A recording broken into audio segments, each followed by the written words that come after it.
Hello everyone, কী অবস্থা সবার? তো গতকালকে অনেক সুন্দর একটা মেলা হয়েছিল। মেলাটা অতিবিলাসে হয়েছে। এটা একটা পাকিস্তানি কমিউনিটি নিয়ে মেলা হয়েছিল। তো পাকিস্তানি বাঙালি খাবার তো সিমিলার, ড্রেস আপ হতে শুরু করে সব কিছুই কিন্তু সিমিলার। তো আমি একটা দোসা নিয়েছিলাম। দোসাটা আমার কাছে একটু ভালো লাগেনি, কারণ দোসাটা একদম পুড়ে ফেলেছে। খাওয়ার টেস্টটাই আমার নষ্ট হয়ে গেছে। আর এখানে দেখলাম একটা আরবি কেক সব দিয়েছিল, ছোটো ছোটো মিনি মিনি কেক ছিল, ভালোই লেগেছে দেখতে।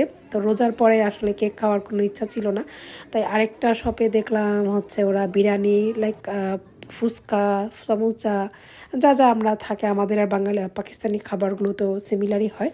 তো এই হিজাব শপটাতে ছিল অনেক সুন্দর সুন্দর আবায়া, বোরকা, কাফতান। ওগুলোর প্রাইস আমি বলবো অনেক অনেক রিজনেবলের মধ্যে ছিল ড্রেসের তুলনায়।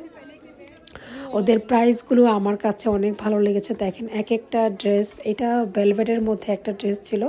এটা যদি অন্য কোনো কালারের মধ্যে হতো তাহলে আমি নিতাম, মানে এই কালারটা আমার কাছে ভালো লাগেনি, এই জন্য আমি নিইনি, কিন্তু ডিজাইনটা ভালো লেগেছিল।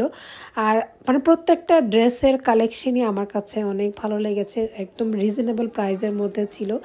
এই যে জুতাগুলো, এগুলো কিন্তু অনেকেরই অনেক পছন্দ। আমার কাছেও এই নাগরা শুগুলো অনেক ভালো লাগে।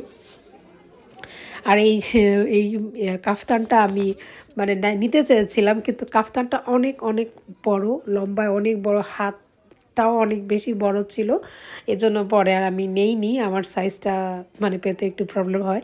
এখানে একটা কর্নারে ওরা অনেক সুন্দর সুন্দর জুয়েলারি দিয়েছে, মেহেদি কর্নার ছিল, আর ড্রেস, হিজাব, মানে ওভারঅল যা দরকার সবই ছিল।